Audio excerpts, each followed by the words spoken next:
Sevgili izleyicilerimiz, Erik Televizyonu'na hoş geldiniz.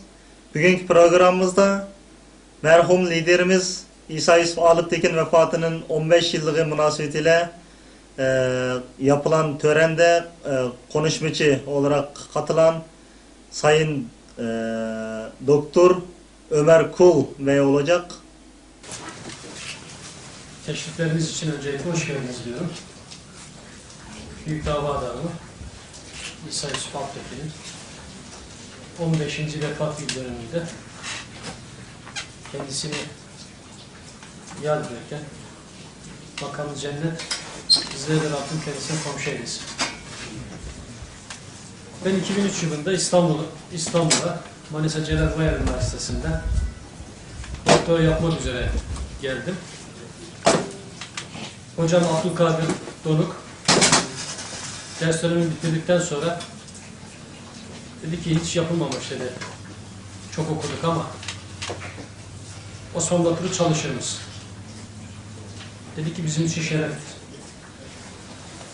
Tabi Osman Batur'u konuyu aldıktan hemen sonra biz İsa Bey'in kitabını, o hatıratının 1. cildini, 1949'a kadar olan mücadelesini satır satır okuduk. Ondan sonraki dönemde de bize nasip oldu. 1949'dan 1980 yılına kadar İsa Bey hatıratının 2. kısmını yayına hazırlamak şeref duyduk. Onun hatıratını, anısını aslında daha iyi anlattık bugün inşallah. Ve 792 sayfalık bir kısımdı ikincisi ve 1980'e kadar getirdik. 1995 yılında 15 yıllık dönem ise şu anda çalışmasını yapıyoruz. İnşallah onu da hazırlayıp böylece bir asra yakın bu büyük mücadele insanın hayatını gözler önüne sermiş olacağız. Şimdi o hatırat okuduğunuzda normal bir insanın yapabileceği şeyler yok orada. İnsanüstü bir şey. Ama tabii idealist olmak lazım, davadan olmak lazım. Sıradan insanların yapabileceği, üstesinden kalkabileceği, hayata geçirebileceği şeyler değil. Bugün burada İsa Bey'in nerede, ne zaman doğduğunu, nerede görev yaptığını, kimlerle görüştüğünü, Doğu Türkistan davası için neler yaptığını, Türkiye'ye nasıl geldiğini, göçte çektiği sıkıntıları, Doğu Türkistan'dan 1949 sonrası göçenlerin Türkiye'ye isyanlı göçmen olarak getirilmesinde yaptığı yardımları, Suudi Arabistan seyahatini, işte Mısır seyahatini, 1970 Dünya seyahatini, bizi görün, ibret alın konferans serilerini ve Türkiye'de bunun için yaptıklarını anlatmayacağım ben size. Ben İsa Bey'in daha farklı yönlerini, belki bugüne kadar hiçbir kitapta okumadınız, hiçbir yerde görmediğiniz yönlerini anlatacağım. Bugün şu bildiklerimle beraber keşke diyorum 2003 yılında doktoraya gelmeden önceki gibi bu davayı bilmiş olsaydım da o düşüncelerim o kadar halisane kalmış olsaydı. İsa Bey'den anlatırken inanın sıkıntı çekiyor yaptıklarından dolayı. Ama demek ki birileri İsa Bey'in yaptıklarını doğru görmemiş, hatalı görmüş, eksik görmüş, enteresan iftiralar atmışlar İsa Bey'e. Ve maalesef bu iftiralar Çin tarafından atılmamış, Rus tarafından atılmamış. Bu iftiralar Türkiye'de yaşayan Türkler tarafından atılmamış. Bu iftiralar maalesef Doğu Türkistanlıların kendileri tarafından atılmış. 1952 sonrası Türkiye'ye isyanlı göçmen olarak gelen ve Türkiye'ye gelişini İsa Bey'in yazmış olduğu 2 satırlık yazıya muhtaç olan insanlar Türkiye'ye geldikten sonra İsa Bey aleyhine aklı hayale gelmedik kararlamaları yapmışlar. Ben bugün size bunlarla ilgili derleyip toparladığım, nasip olursa bir kitap halinde yayınlamayı düşündüğüm çalışmadan özet kesintiler sunmak istiyorum. Sıkıldığınızda lütfen yüz ifadenizle anlatırsanız ben keserim. Çünkü bu burada 1 saat, 2 saat veya 3 saat konuşmayla bitecek mevzular değil.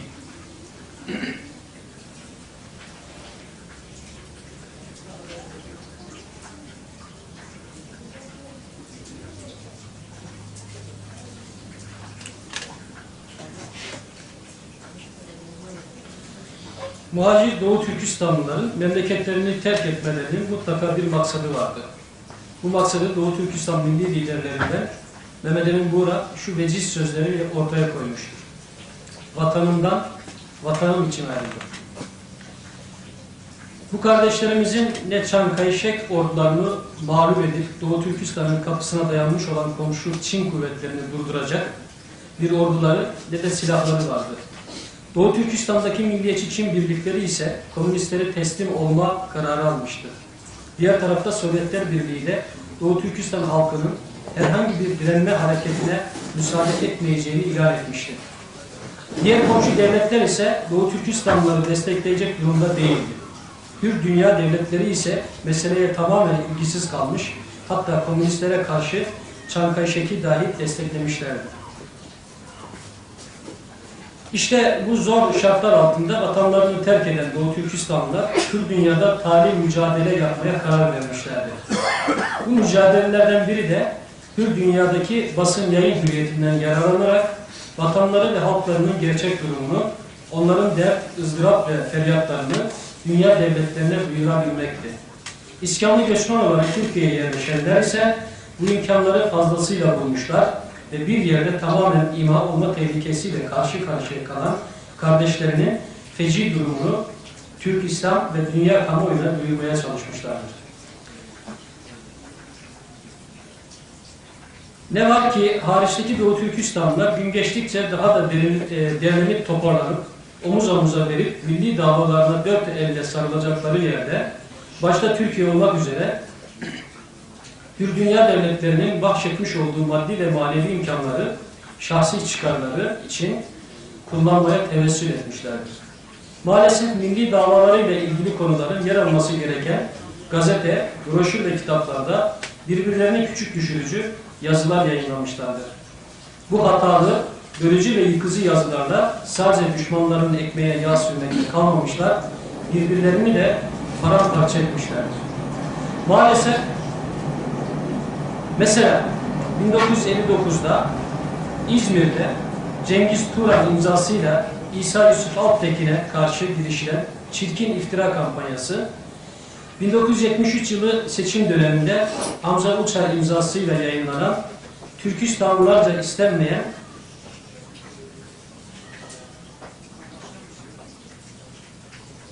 DP Balıkesir Milletvekili adayı İsa Yusuf Alptekin'in hayat biyografisi, 1975'te Hasan Oraltay imzasıyla yayınlanan Türkistan tarihinde bazı meseleler ve ithamlara cevaplar, 1976 yılında C. Tarbagatay imzasıyla yayınlanan Çinciler ve 2000 yılında İkbil Kurban tarafından kaleme alınan Gerçekler ve Yalanlar gibi broşür ve kitaplarla bu seviyesiz yayınlar devam ettirilmiştir.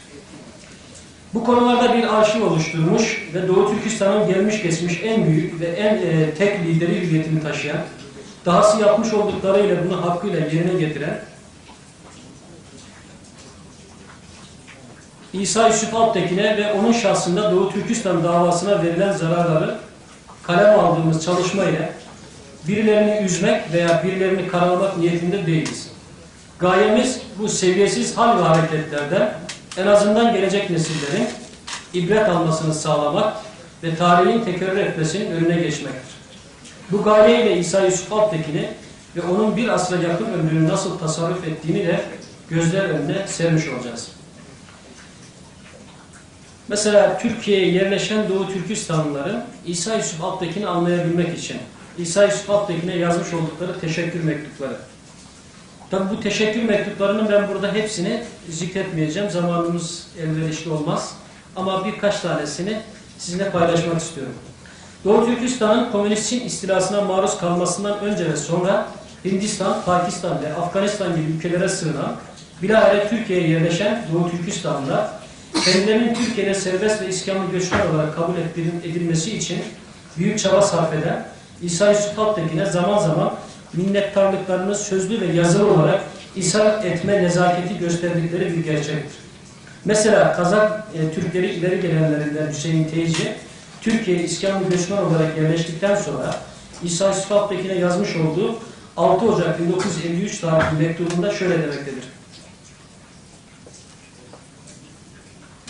Muhterem Hacı İsa Bey Hazretlerine, evvel Allah sonra Zat-ı Ali'mizin yardımları sayesinde Türkiye'ye gelip yerleşmiş olduğumuzdan son derece memnunuz. Yıllarca çekmiş olduğumuz sıkıntıları unutmuş gibi olduk. Durumumuz iyi, çocuklar okuyor. Bizler de Türk lehçesini öğrenmeye çalışıyoruz.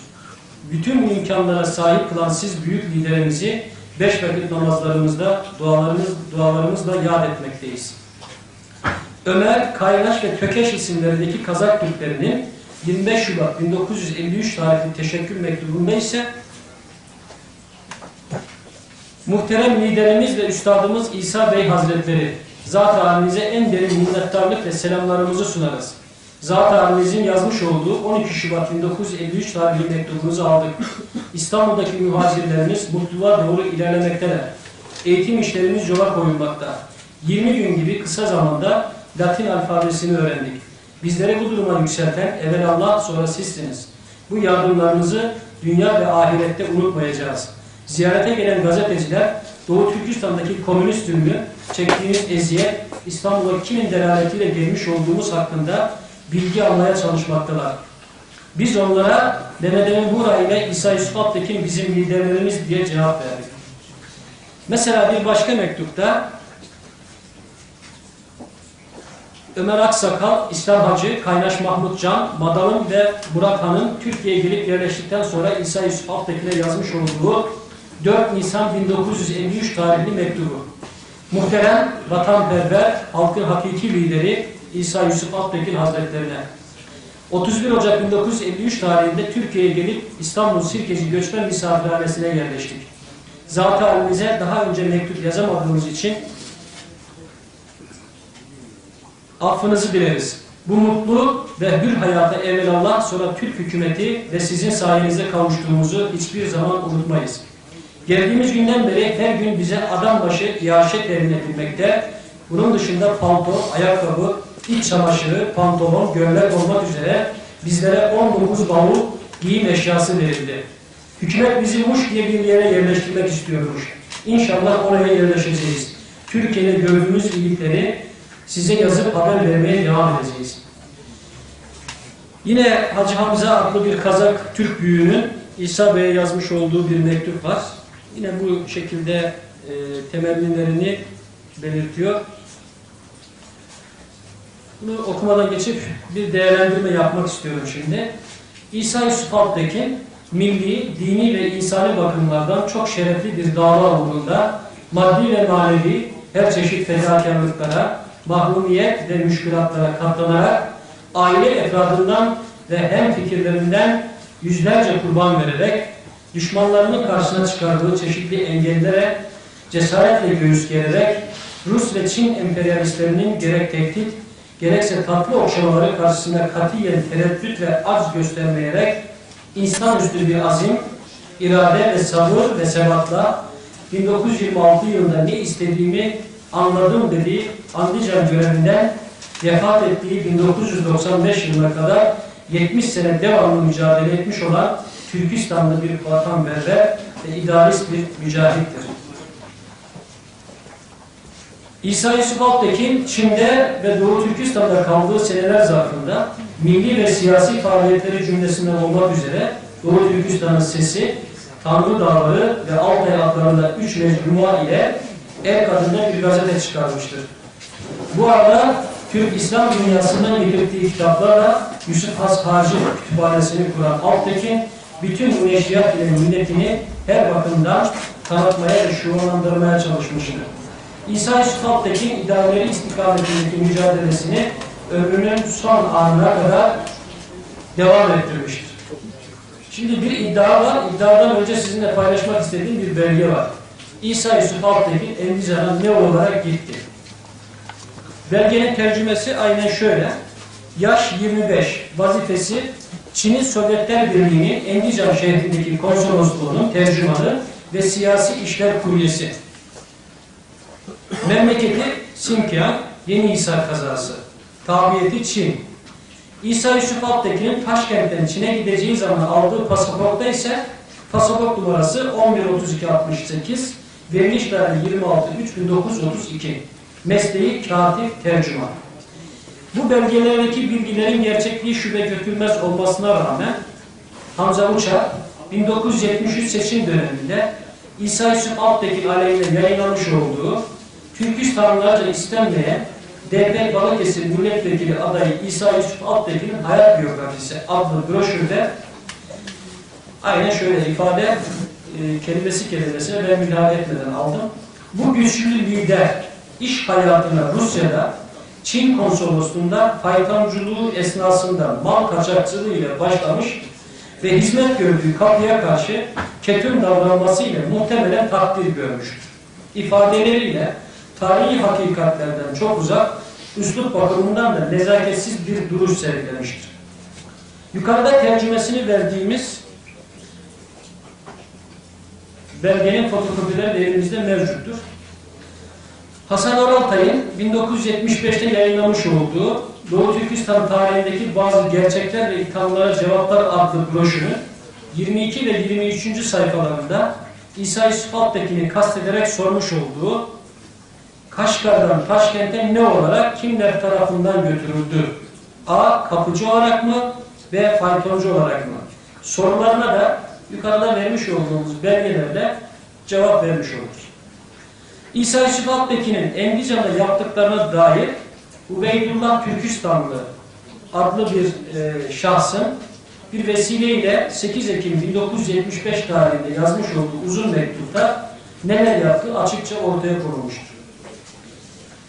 Esasında 1959'da Cengiz Turanlı ve 1976'da C. Tarlagatay imzasıyla yayınlanan İsa Yusuf Alptekin'e açık mektup ve Çinciler adlı broşürlerin gerçek sahibi Hasan Oraltay'a birçok Doğu Türkistanlı ve Doğu Türkistan dostu dahil olmak üzere diğer birçok kimsenin yukarıda adı geçen broşürleri kendisinin yayınlanmış olduğunu açıkça ifade etmiş olmasına rağmen medeni cesaret gösterip kendi adını broşürlere koymamıştır. Bütün bunlara rağmen ne bu çirkin iftiralara hedef olan İsa Yusuf Alptekin ve ne de onun aile efradından biri bu seviyesiz suçlamaları muhatap olmamak, yarayı daha fazla deşmemek, yargına körükle gitmemek, Doğu Türkistanlar arasındaki tesadütü olduğundan daha fazla bozmamak ve sükût altındır prensibine uyarak cevap vermemek yolunu seçmiştir. Hatta İsa Yusuf Alptekin'in hayattaki büyük oğlu Erkin Alptekin, itidale davet, meseleleri görüşerek, konuşarak halletmek ve hemşehriler arasındaki tesadütü bozacak, yıkıcı faaliyetlere son vermek için telkinde bulunması gayesiyle Hasan Oraltay'ın muhterem babası Ali Bek Hakim'e 26 Eylül 1975 tarihinde aşağıdaki mektubu yazmıştır.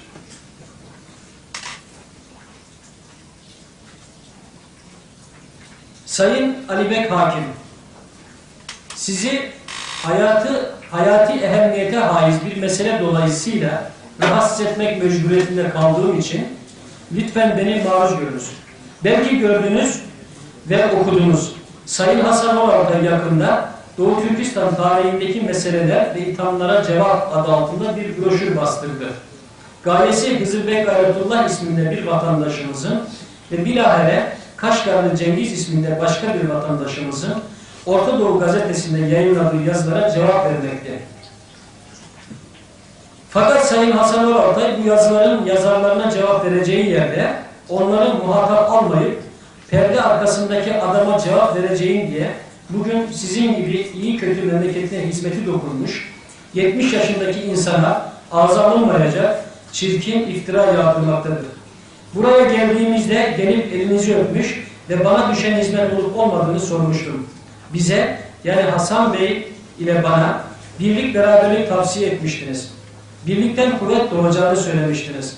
Bu tavsiyeye uyup broşürü neşretmeden evvel bana gelip bir defa danışması icap etmez miydi?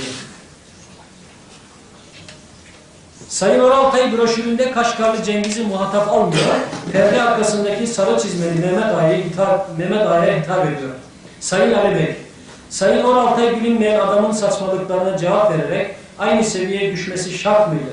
Sizi rahatsız etmemdeki sebep bu yazıyı yani Sayın Hasan Oraltay Bey'in en son reşçetmiş olduğu broşürde babama karşı kullandığı kelimeleri tasvip edip etmediğinizi öğrenmektir. Şayet tasvip etmiyorsanız Sayın Hasan Oraltay Bey'e bir mektup yazmanızı ve bu mektubun bir kopyasını da bana iletmenizi rica edecektim. O zaman kendisiyle oturup meseleyi konuşmak istiyorum. Bana bu hususta en kısa zamanda 1-2 satır yazmanızı diler, ellerinizden öperim. Hürmetlerimle Erkin Alptekin. Öyle mi? Çok güzel. Bir toparlarsanız. Tabii. Vakitte şey. Şimdi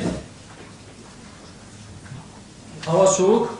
Bizim de konuşmamız dediğimiz gibi 2 saat, 3 saat, 4 saat belki sürebilecek konuşma. Güzel esasında yani kitap olarak görürsek Tabii çok inşallah daha güzel olacak. en kısa zamanda kitap olarak görürüz. Şimdi buradaki mesele şu. İsa Yusuf Alptekin'e Ruslar Pank Türküs dediler. Atabildikleri iftira buydu. Çin ise Doğu Türkistan için, Doğu Türkistan'ın bağımsızlığına giden yolda en büyük engeldi İsa Bey onlar için. Onun için onlara da Pan-Türkist olarak nitelendirmişlerdi.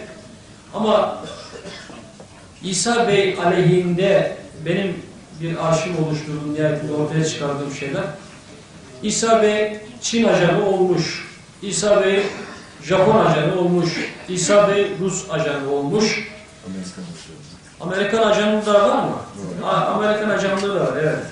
Şimdi bunlar tabii ajanlık hafif kalıyor. Bizim bulduğumuz belgeler içerisinde.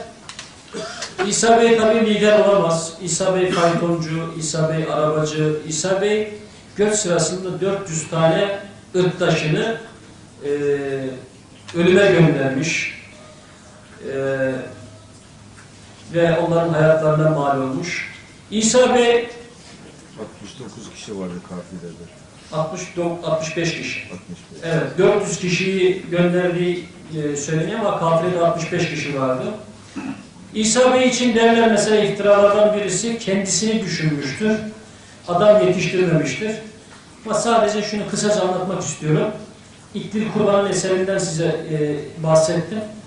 Gerçekler ve yalanlar diye. İktir Kurban Doğu Türkistan Tatar Türklerinden şu anda yaşıyor hayatta Ankara'da. Babası Çinli Müslüman. Çinli Müslüman Tungan babası ve bu Ankara'ya geldiğinde Doğu Türkistan'da işi gücü olmayan bir adam. İsa Bey bunu İstanbul'a davet ediyor. Doğu Türkistan Vakfı'nda buna $100 aylık burs bağlıyor ve Marmara Üniversitesi Fen Edebiyat Fakültesi'nde Türk Dili Okutmanlığı diye bir iş ayarlıyor. Hakkı Dursun Yıldız Hoca merhum, Mehmet Pakal'ın bölüm başkanı, Nadir Devlet orada ve çok enteresandır bu insan. Türk Tarih Kurumu'ndan çıkan kitapta Çin ajanı olmakla işte İsa Bey kendisini düşünen, kendisinden başka kimseyi düşünmeyen bir insan olarak lanse ediliyor ve işte İsa Bey adam yetiştirecek getiriyor, bakıyor, iş güç sahibi diyor ama İsa Bey'in dönüşü böyle oluyor. Tabi burada ismini zikretmeyeceğim ama yine bir Doğu Türkistanlıyı Kıbrıs'a gönderip nihayetinde okuması ve Doğu Türkistan davasının liderliğini gelecek eline alması için ama geldiğimiz nokta itibariyle İsa Bey'in çok eleştirilenlerden bir tanesi. Bilhassa İsa Bey için birçok çirkin iftira atıldı. İsa Bey benim şahsi kanaatim eğer kendisini düşünmüş olsaydı 1949 sonrası çıkış ve Dünya Kiliseler Birliği Başkanı ve Amerikalıların kendisine teklif ettiği Amerika'ya gelip sadece antikomünist faaliyetlere bulunması gayesiyle işte bir McCarthy zamanında büyük meblağlar ve bugün İsa Bey eğer kendisini düşünmüş olsaydı ben Aslan Alptekin abimi yakından tanıyorum. Oturduğu yeri biliyorum. Yaşantısını biliyorum. Demek ki dava adamıymış. Burada anlatılanlar, iddia edilenler, üslup bakımından çok çirkin olan şeylerin hiçbir tanesini İsa Yusuf Alptekin bünyesinde bulundurmamış bir insan. İsa Yusuf Alptekin gibi insanlar nadir dünya üzerine gelebilen ender insanlardır. Herhalde tarihte bunu objektif olarak inceleyebilirsek bir veya iki kişiyi bu şekilde bir dava adamı çıkmıştır diye söyleyebilirim ben. Sözü fazla uzatmadan sözlerimi bitiriyorum burada. Dinlediğiniz için, sabrınız için teşekkür ediyorum. Tekrar ruhu şad olsun. İnşallah bu çalışmalar İsa Bey'in bir şekilde iade itibarını da beraberinde getirir ve insanlar bunlardan ders alarak aynı hatalara bir daha düşmezler. Saygılar sunuyorum.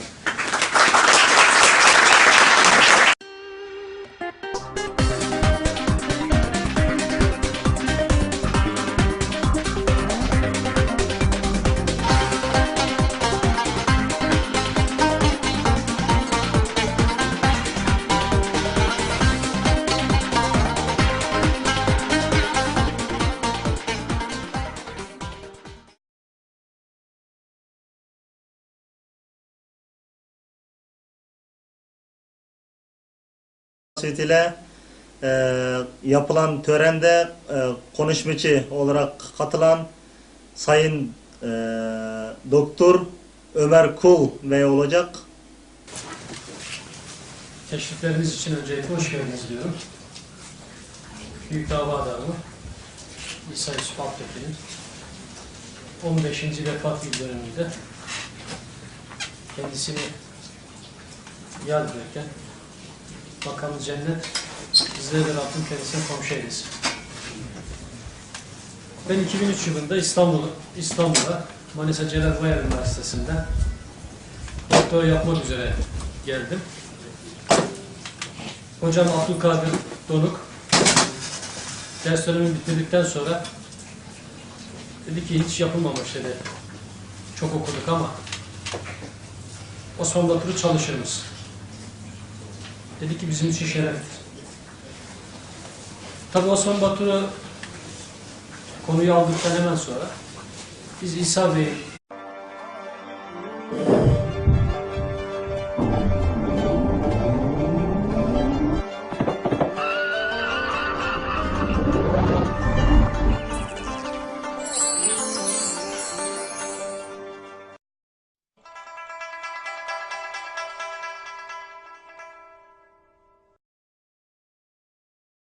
Sevgili izleyicilerimiz, Erik Televizyonu'na hoş geldiniz. Bugünkü programımızda merhum liderimiz İsa Yusuf Alptekin vefatının 15 yıllığı münasebetiyle 15 yıllık dönem ise şu anda çalışmasını yapıyoruz. İnşallah onu da hazırlayıp böylece bir asra yakın bu büyük mücadele insanın hayatını gözler önüne sermiş olacağız. Şimdi o hatırat okuduğunuzda normal bir insanın yapabileceği şeyler yok orada. İnsanüstü bir şey. Ama tabii idealist olmak lazım, dava adamı olmak lazım. Sıradan insanların yapabileceği, üstesinden kalkabileceği, hayata geçirebileceği şeyler değil. Bugün burada İsa Bey'in Nerede kitabını, o hatıratının 1. cildini, 1949'a kadar olan mücadelesini satır satır okuduk. Ondan sonraki dönemde de bize nasip oldu. 1949'dan 1980 yılına kadar İsa Bey hatıratının 2. kısmını yayına hazırlamak şeref duyduk. Onun hatıratını, anısını aslında daha iyi anlatır bir gün inşallah.